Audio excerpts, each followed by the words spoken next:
So let me just warm up. So let me just roll the TNT. We got tangents and trivia. It's TNT, baby. Sam, how long has it been? 15 years. I'm just going to put this here so it's in between us more. Is that comfortable for you? Yeah, it's fine. Alright. We're ready. Hi. Long time. Ceremonial. Nazdrovia. Yeah. Yes. Comrades. Cheers to whoever left this in the fridge. You filthy animal. Do you like my hat? Yeah, it's pretty lit, man. The style's different. Do you know where I got it from? Nah. Found it in the attic. What? It was mine once upon a time. I used to wear this at school. I was surprised you can't remember. I don't remember you wearing that at school, man. I remember Back in the days when people used to call me Mad Sam. those little dappy hats, Yeah. man.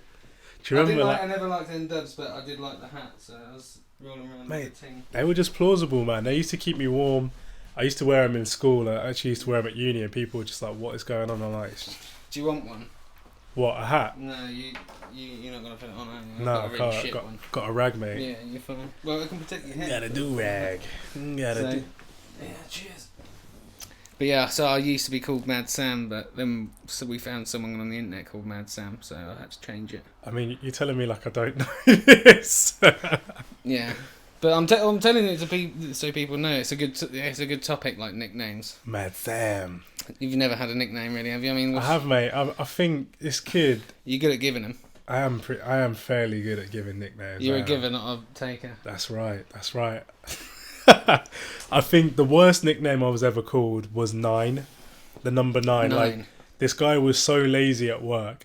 He was like, "Oh, I don't know how to say your name, Naeem. I don't know how to say that. I'm going to call you 9 as in like the number 9." And I was just younger at the time. I was just like, "Yeah, whatever, it's cool." I mean, if someone tried to pass that with me now, I'd be like, that's absolute nonsense. Been called Knife as well. Like,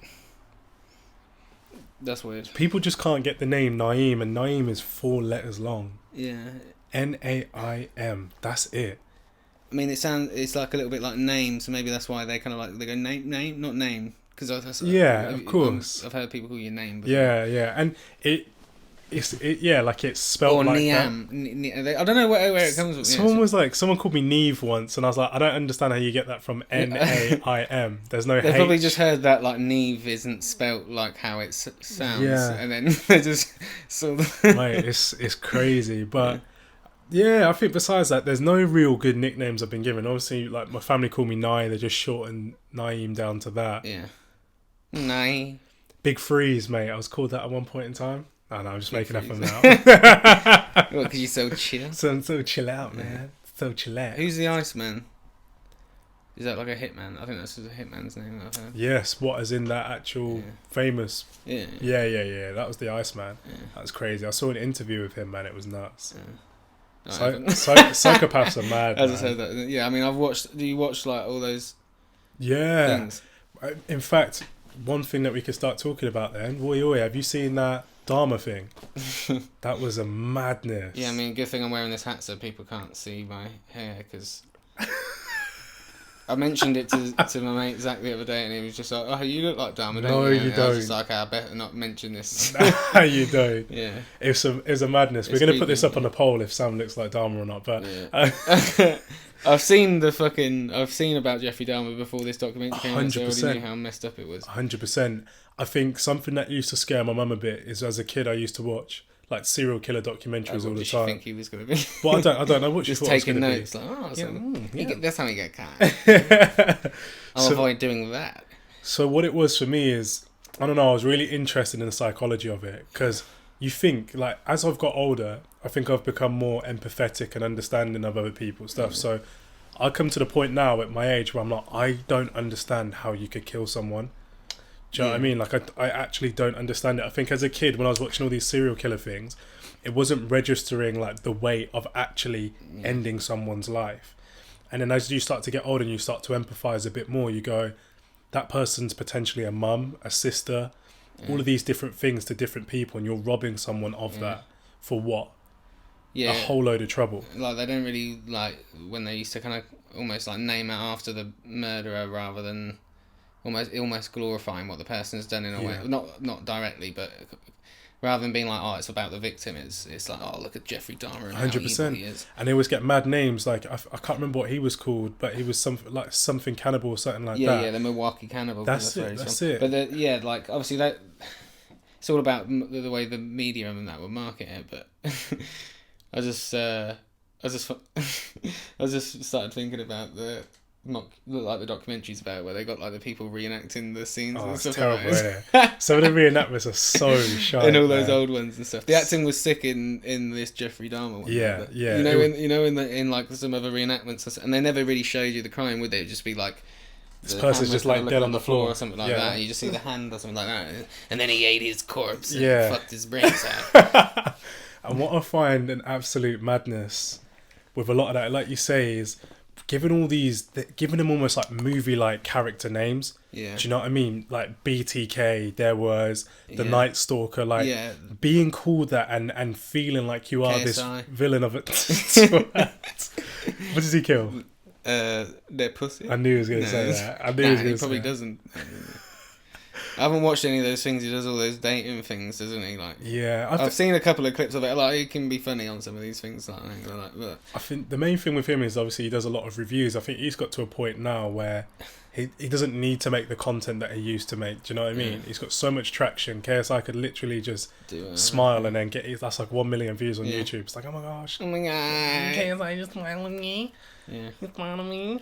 But yeah, he might get drove to the point of insanity, like where he's just chasing the views. Like, I mean, when you're just doing that, like, if that ever goes away, it might make him go kind of crazy. Do you know what I mean? Potentially, I see how sensitive from the people that I hang out with. I see how sensitive and receptive people are to things like the change in their popularity. You know, it's crazy that because it becomes their job, we look at it and we go, oh, you're just making videos, but to them, it's like, their numbers start to get seriously low. Their engagement starts to get low. They don't get the subscribers they need.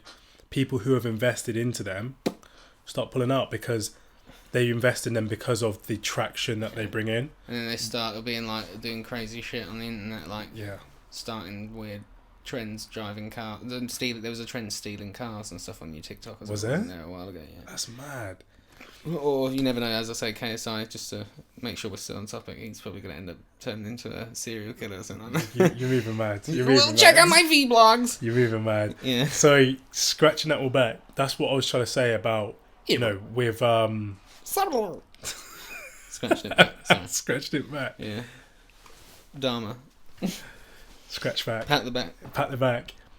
The glorification is a worry because it's like if they actually put in papers, and this is a conversation actually that they did say, is like if they stopped glorifying, if the media stopped glorifying killers at that time, would there have been as many serial killers? So if they started calling, like, let's say, I don't know, one of those like BTK guys, like the weird small dicked guy who likes to strangle himself. Do you know what I mean? Yeah. Is he gonna get tiny pecker killer? Yeah, like the Night Stalker, like that weird stinky hobo kind of guy that just kills people. Do you know what I mean? If they started to like the douchebag killer, see what I mean? Yeah, like that kind of shit. Like if that was portrayed in the media, could that have been something where this isn't like this evil character that's roaming the streets at night, and it's actually just someone that is a figure of this friggin' douche. Yeah. Legit. Don't even say that he's a douche. Just be like, hey, everybody, this guy's on something stupid. Look at this friggin' douche. But again, with that, then do we do the same thing, which I like to call idol worshipping? You know, obviously, there's this whole thing that's happened with Kanye as well. And Kanye's seen as, like, for a lot of people, he's like a god in a way. And I definitely think from a musical aspect, he is a genius. But I feel like sometimes we put celebrities on this super, super high pedestal. Like Kim K, for a good portion of time, and probably still is, it was informing like the beauty standards for the majority of women. Yeah. And everything that goes on in the media, I'm like, oh my gosh, Kim's wearing this dress. Look at how she fits in this. Why are we doing that for? That's Kim weird. Kardashian's just murdered a few hookers. Yeah. Everybody should murder hookers. Yeah. Cleaning up the streets, man. Like, I'm gonna eat their fucking brains, man. But do you see? Oh my god! I just ate these fucking hooker brains. Guys, look at my V-blog. But it shows you just how deadly, I guess, and how careful you have to be with media, because it can really be, it can make and break people. Like now, everyone's going with Kanye. They're like, oh, he made an anti-Semitic remark, and so sorry. Crack on. I was just saying, are you saying that it's the media pressure that Kanye's had that you think's actually pushed him into the brink of insanity? No, I don't. Well, I mean, it could be, but what I'm saying is I find it very interesting that the media platform, really distinguishes what society thinks of an individual. Like I said, with the wording that they use when they described killers, for a lot of people, they glorified it. Like Jeffrey Dahmer, that place that he killed those men, people go and have a tour around that still. They go and have a tour. It's only very recently, within this last, like, well, I know he wasn't found until very recently, because it was still in like the 90s, wasn't it? But his apartment only got knocked down after a few years. Do you know what I mean? Like, people were still touring around it, and they were amazed by it. And I was like, this is nuts, man. And the same thing with, you know, the scope that I'm saying with Kanye, like, he's got to this point through obviously the media and everything pushing him to this point where he's like, oh my God, I believe in this and I believe in that. And I listen to him sometimes, and like, he's actually got some really, really cool points that I really resonate with. But at the same time, I almost feel like he's done a lot of things that are very questionable. But because of how he's been portrayed in the media, he's almost been excused. And I think this is something, obviously, that's pushed them over the edge. And it's like, this is inexcusable now. What do you think is inexcusable about what he's done now? So, to be honest with you, I think there's loads of things that are inexcusable. But obviously, for the vast majority, when he's making anti-Semitic, and we see it with Wiley as well, you know, when he started to make anti-Semitic jokes, like, or he said like an anti-Semitic view, locked off. Yeah, but I mean, I don't know exactly what they said, but I remember I've seen about Wiley. All he kind of said was like the Jews kind of run whatever label he was on or something. Yeah. How was that anti-Semitic? Bro, I don't listen to that. When I hear people talk about stuff like that, I just kind of think it's probably fucking true though, because there was an interesting TikTok video that I saw when Kanye was talking about the remark he made, and then the TikTok video showed the kind of people that he was talking about, and it was like a Jewish guy in the Do you know the Rothschilds and all these families? Yeah, I've heard about that. Is it one of those? Like? It wasn't. No, he was just like some random guy that worked in music, but they were asking him. It was Charlemagne, and he was on a podcast and he was talking to him, and he was like, oh yeah, like rap music does this, but he's like, but at the end of the day, man, I gotta make money, man, I gotta make money. So it's like, do I think about the societal impact of music, or do I think about the children that I've got to feed at home?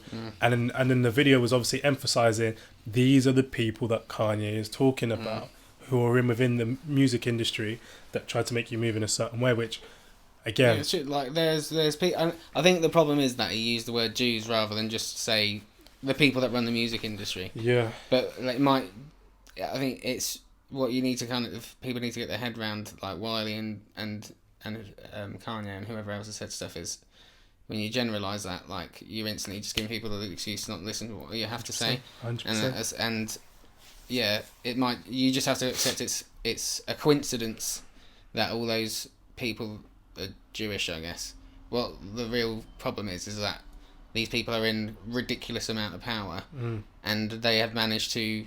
The music industry for years, Hollywood probably was created to do the same thing. They've managed to, I think, get social media. I think personally that social media was created by the people that created it, and then people have managed to jump on it. Yeah. It's a new form of media thing now, isn't it? It's like, yeah. But you know about all that, the Murdochs that own all the papers, and they can tell when people are reading papers and listening to the news. That's how you got your opinion. Yeah. And then online became a way of getting different opinions. COVID was the perfect example. Do you know what I mean? COVID absolutely was. It was people like, you know that it makes you grow 3 legs and does this and that, and everybody needs a vaccine and all of this and that.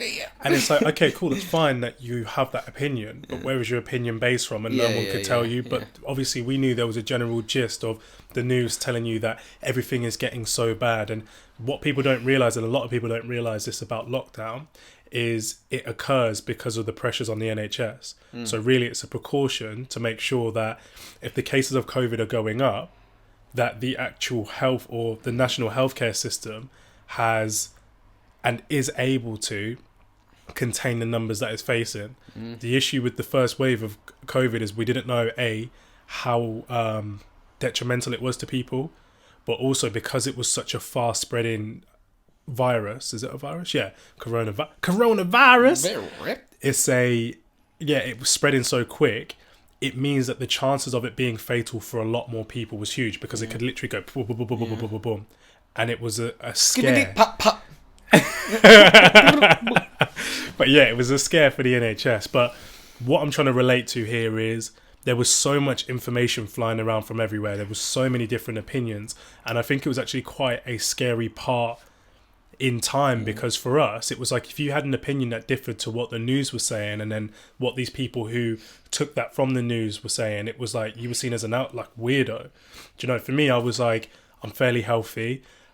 The whole idea of a vaccine in my head is it's something that makes you, it doesn't make you, and it never makes you immune, but I see it as it's something that allows you to handle a virus better if you do catch it. Well, yeah, we know like how your body works. If you have a little bit of a virus and stuff, your body kind of builds up a natural resistance to it. So. But if you watch some of the archives of when people were talking about it through the news, you would have been led to believe that vaccine was going to make you immune. Do you know what I mean? People were like, oh, you need to get this, it will stop you from getting COVID. And I was like, when has a vaccine ever done that to you? Yeah, well, it's just people just panicking and stuff and not really listening to the facts. They just kind of hear what they want to hear. Oh, I'm going to get it. Oh. I had tonsillitis. My mum was like to me, oh, this is why you need to get your COVID vaccine. And I was like, nah, boss. Yeah. Nah. And I'm not, and for me, I don't judge people that did have it. But at the same time, the same thing that I offer to people, I would like that back to myself. Whereas I feel like people be like, what, you didn't get the vaccine? Oh my gosh. You're part of the problem. You're going to get banned from Twitter or whatever. Yeah, and I'm like, nah, mate. I just trained, listened to my body. I caught COVID and I was fine within a day or two. And I know that's not the same for everyone, and some people really lost, some real special ones and some loved ones. And I understand why people got the vaccine. I understand that entirely. I'm not against that. But at the same time, I feel as if the people that didn't for their own personal reasons should also be respected as we respected you guys who decided to. Respect the authority. That's it, man. Well, have their freedom of choice. The Babylon, what? We live in a free society. That's what you people have to realize. Yeah, hey. TNT. Just a bit. I think it was a nice point you made. Sorry. I think it was a nice point you made about like glorifying the Jeffrey Dahmer thing. Yeah. Do you feel like, I don't know if you watched the series, but I think the series did a really well tried, and I think it's really hard because you never really know what your audience is going to be like, but they made a really good attempt at not glorifying Jeffrey Dahmer.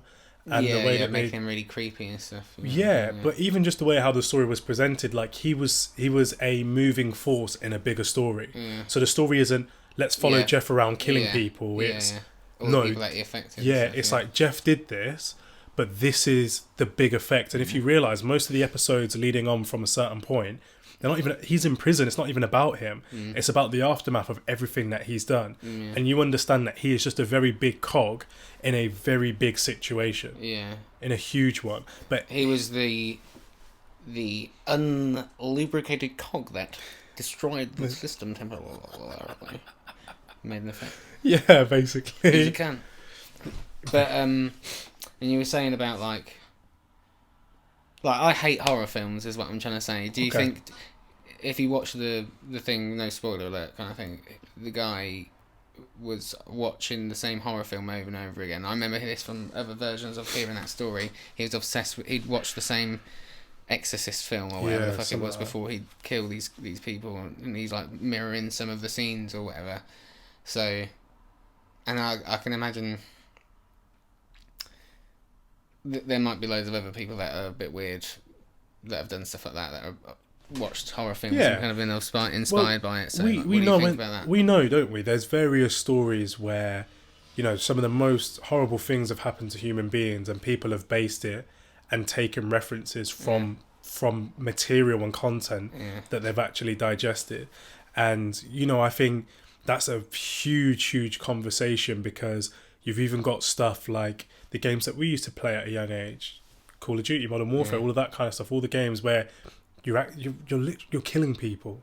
Yeah. Do you know what I mean? You're actually killing people, and we don't think anything of it. We're like, at least I got a 3 kill streak, hit my UAVs, 25 kills, tactical nukes. Like, you're not actually realising that. If you actually sat down, you'd be like, wow, I'm actually killing people. And that's what you have, like the age restrictions on the games, but I almost feel like someone has a mental illness that might be prone to stuff like that. I know you can't always tell, but with a lot of these cases, kind of people have seen that from a young age, these children are a bit weird. I mean, maybe not Jeffrey Dahmer specifically, but other ones. And I think obviously your family can't. There should be a responsibility on your family when you're a kid, but for sure. But maybe there can be a system that can be implemented where it's like you have to show your ID to get. I know this is almost like getting a bit Nazi now, like making people walk around with a disabled badge on or something like that. But I'm just saying, if you're mentally ill, you shouldn't be able to have. Even if you're 18, you can't go into this horror film and see someone being like, hey. I think the issue is, though, with mental illness is it's so different for different people, and it's because I've worked with quite a lot of people that do have mental illnesses. People that, like, a mental illness often is given to someone as a label that has. It's a very big overarching what am I looking for here? It's a very big overarching term. So if you know what I mean, like things like bipolar or things like manic depression or whatever, like that affects people in very different ways, and you'll see that. But this is what I'm saying. So with the Jeffrey Dahmer case specifically, he was caught a few years ago before. Like in the story, you see him like having a wank in some fairground or something like that. So somebody that's had something like that happen, I don't care how drunk you get, you've been wavy. I've been drunk. I don't get my dick out and start wanking. So that is somebody that is clearly. I think he got put on the sex offenders register. If you put on the sex offenders register, you shouldn't be able to have access to go into a school and work there. You shouldn't be able to have access to you've got something wrong with you. You shouldn't be able to have access to certain things. You know what I mean? And I think obviously when you speak to other people as well, and I'm not agreeing or disagreeing. Obviously, I'm just trying to give you a different perspective on how someone else would probably argue it, because to an extent I would agree, but then I'd say from a societal aspect, you also have to look at the ability for people to change. The whole idea of everything that we try to do is we try to reform and almost we try to fix what people are seeing. Do you know what I mean? So with Jeffrey, it was more of like, okay, slap on the wrist, let's actually try and reform that behaviour. I'm not trying to say here that you try to fix mental illnesses. It's not that at all, because for the vast majority of people, it's like you never want them to feel like anything's wrong. Well, the way they did it in the documentary, it was the judge just kind of going, I can see you're a nice young blonde-haired, blue-eyed boy. I'm going to give you a goddamn drink. You know what I mean? So, and to be honest with you, some of the most amazing people I've met suffer with mental health. And it's more about, and this is actually ties into, November, isn't it? And the whole Movember thing, and isn't that to do with males and stuff like that, with depression or suicide or something? And mental health? I don't know. Well, something for us to have a little look at, but it's quite nice if we actually do like I think it might be for like testicular cancer or something, the Movember. Movember? I'll have a little look. Are you doing it? No? Yeah, I'm looking at it right now. No, you're not doing it. You haven't shaved, have you? What, me? No, man. I'm Movember every single day of the year, man. I kind of like trimmed my beard today, and I was considering just going all off, and then I just went no, because I just look like a bird now. I got long hair. If I didn't have a beard, I reckon. Do you know what I mean? I don't want to go around looking like a beard, man. You are right. I'll have all the geezers trying to get in on it. You know what I mean? Having to Samantha, it's men's health issues such as prostate cancer, testicular, but mental health as well is underneath that umbrella. Yeah. So probably is worth having like a episode where we explore that a bit more, which would be cool. I mean, it's a bit of it's a big topic.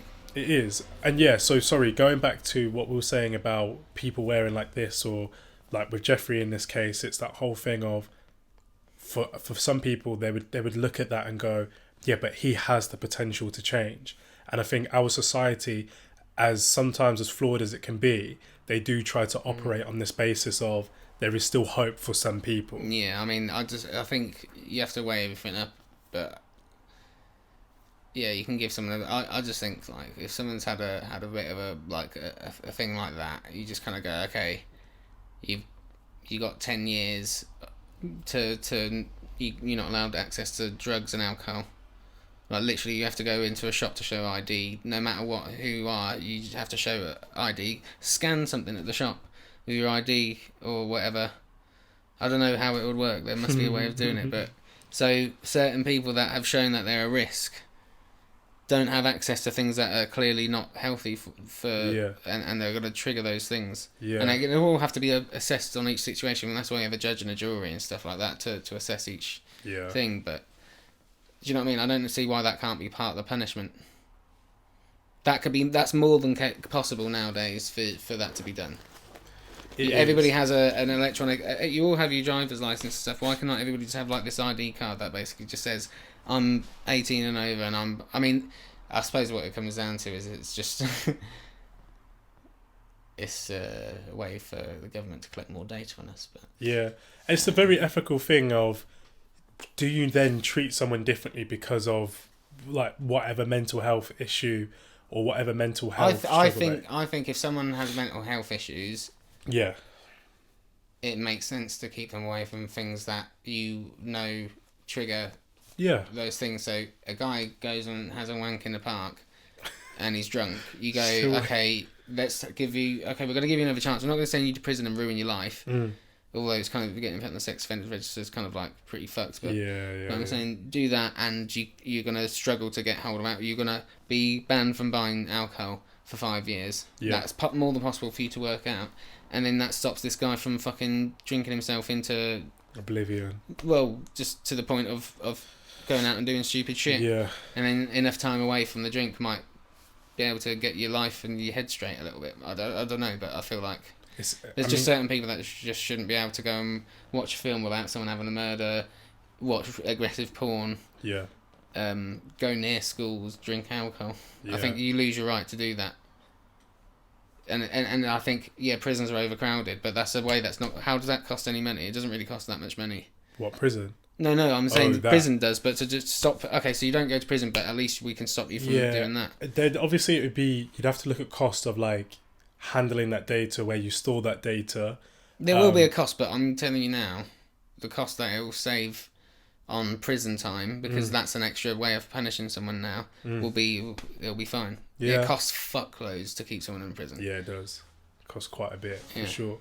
It definitely does. Yeah, it's, again, like I said, morally and ethically, there will always be a different perspective to it, because obviously it's from where you're sitting and where your mind works. There'll be someone who'll be like, yeah, but then that person's restricted, and from the air of liberty, like they should be able to do what they want to, and you're going, yeah, but from a very common sense aspect, if we allow them the opportunity to expose themselves to things that gets them in trouble or gets them doing things that is fairly worrying. At the end of the day, there's black markets, isn't there? I mean, there's ways to go about the things that can get someone to get it for them. But I just think you can put someone in prison and stop them from doing those things. So how is it any different to just make it a bit more difficult for someone to be able to go to the shop and just buy alcohol whenever they want it? Yeah. It's the same as you going, okay, so you can't live near school because you're a paedophile, so just going to say you're an alcoholic. Don't drink. You've done something ridiculous. Yeah. Like bad for society. You're not allowed to drink for 5 years. But maybe that's because it makes money. Yeah, you're right. Like that's that's another conversation for another time, isn't it? But it's just fucked. I think to bring it back to the point, I think it's wrong that the media focuses on the murderer. I think if you're a murderer, your name should never get mentioned. If you're going to prison anyway for the rest of your life, who the fuck cares? Yeah. But we have this intrigue, don't we? Oh my gosh, what kind of evil person done this? And even I found in myself, like sometimes when I've read about murders or read about crimes, it's like I don't know what it is, but you actually look for what this person looks like, because you can't imagine this avatar, you can't imagine this person, and often most of the time when you find and look at this person, you're very underwhelmed. Yeah. You're just like, oh, We're obsessed with why they might have done those things, what drove them to do that thing, like what's their name, where did they grow up, what did their parents do. But I just think, fuck that. Yeah. Leave that to the professionals. If someone really wants to find that out, they can go and be a fucking police officer or something. You can study it, but I just don't think it's something you should put out.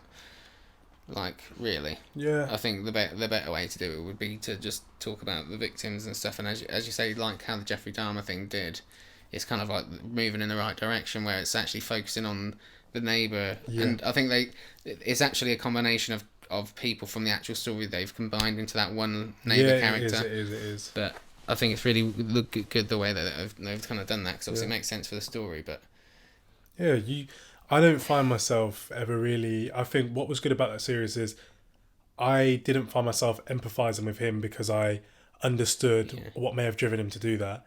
I think what the story does really well is it lays down the foundations and shows you how everyday things that they potentially have done together. And obviously you've got to remember some of it is fictitious and some of it is for effect. You know, and there are quite a few points in there that are just for effect, by the way. But you can start to appreciate how certain events in his life shape how he operates as a killer. That's what I found very interesting. But then outside of that, I don't feel as if I sit there and I go, oh, I understand why he did that. I understand, because a big thing for him is that he just wanted people to stay with him. Do you know what I mean? He didn't want people to leave, kind of thing. And I think that's something really important that they didn't keep in there as much or didn't enforce as much. Because easily people would have been like, oh, like, he just wanted someone to be around him. Yeah, but then he also well, that's what I'm saying, cut them up and then put them in various positions. Like, that's that's what I'm saying. If they didn't focus on it, But yeah, the more we talk about it now, the more I realise he did like a really good job at like capturing it and telling the story. Like, I know that's what his reasoning was, but as you say, I don't really empathise for him in that way, because it's not the Milwaukee Cannibal. Yeah. It's, I mean, look at the like families Jeff, and stuff. Yeah. It's that fucking dude. Yeah, but it's like, look at all the people that he's affected. 100%. Yeah. It's crazy. It's really, really good storytelling, and it's just the way that I that's how you look at music is how I look at things. That's how I consume media. I look at it and I'm like, okay, what is it trying to tell me? You know, you hear little beats, you hear little things that no one else hears. I observe and try to understand the opinions of the people making this stuff and going, what are they actually trying to tell us here? Of course, for whatever reason, serial killers killing, it sells and it gets a lot of attention. That was like Netflix. People are weird. Yeah, that for Netflix, that's like one of the shows that have peaked it again. Do you know what I mean? It was like a number one kind I of mean, thing. I had to watch it, and I've watched loads of killer documentaries, but let me just put it this way. If you like watching horror films, you're a fucking weirdo. Why is that? Because it's just weird. I love horrors. No, I don't really. I don't, do you know what I mean? Like, do you like thrillers though? If it's got a good storyline, then I'll guess I'll watch it. Like, have you ever seen what's it called? From Dawn Till Dusk. With Quentin Tarantino. It's got George Clooney. Yeah. Like, that's probably one of my favourite films. It's so random. And I guess that you could say it's like a horror, but it's funny. Yeah. And I mean, I can remember watching stuff like when I was younger, and I wasn't like Van Helsing. I can remember like watching that when I was younger, and I didn't hate the film. I remember it being really shit and cheesy, but I was kind of like, it was kind of funny and stuff like that. But I'm just loved Van Helsing. Yeah, like there's ways of doing it where it's cool, but then there's other films that I've seen where it's just. Why do you want to sit there and get put on edge? Or sit there and watch someone do something disgusting? I thought this, by the way. Like I'm not a massive fan of horror films. I don't really find them interesting. I understand that a lot of the time the cast in it, someone dies, and at the end someone either solves it or everyone dies, and it's never been something where I've been like, oh, this new horror's out, let's go and watch it. Like I'm not fazed at all. One thing I did watch that I didn't realise was a horror though was The Black Phone with Ethan Hawke, which was really recent, and it was a really good film, really good film. What was it about?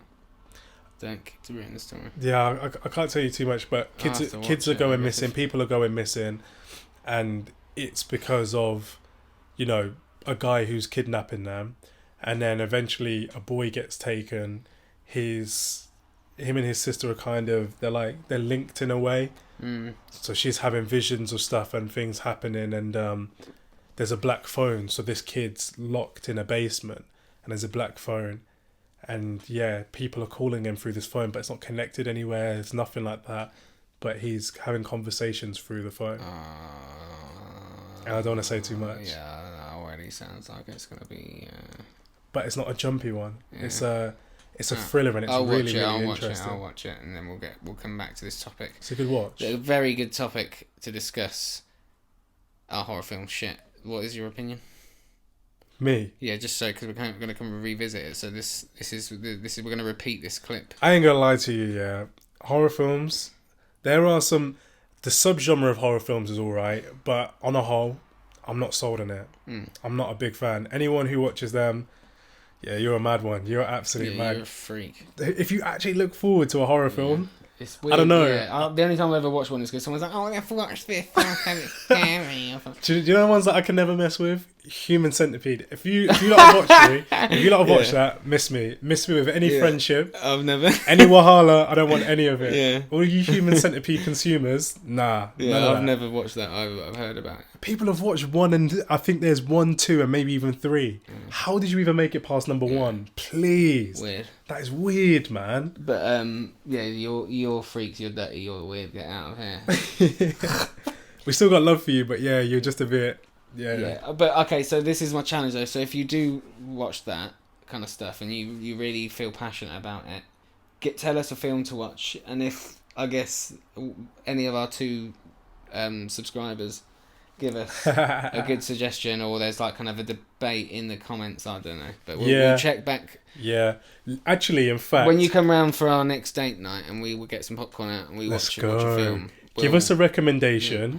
Give us a recommendation, but also tell us what your favourite film is. And then what we'll do is we're going to hold a poll of like the most voted favourites. Yeah. And then we're going to find out which is the best horror movie of all time.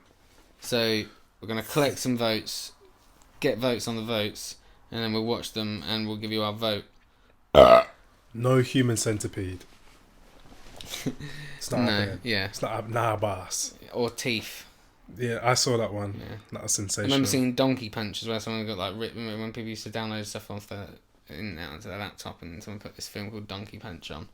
And it's basically these people go on a boat, and this guy kills this woman when he's shagging her from behind, and just someone's like, "Yeah, if you punch the girl on the neck, then she'll tighten her asshole," and it's like the best orgasm.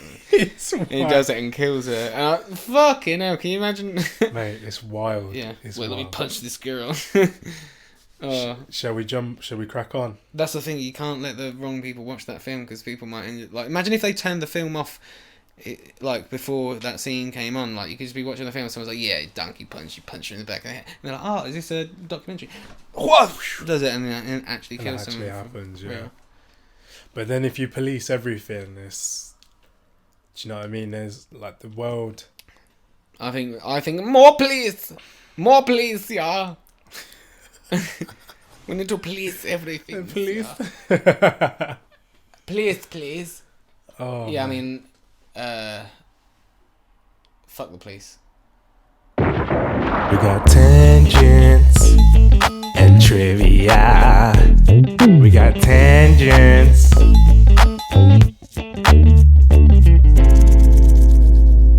Naeem and Sammy B on TNT.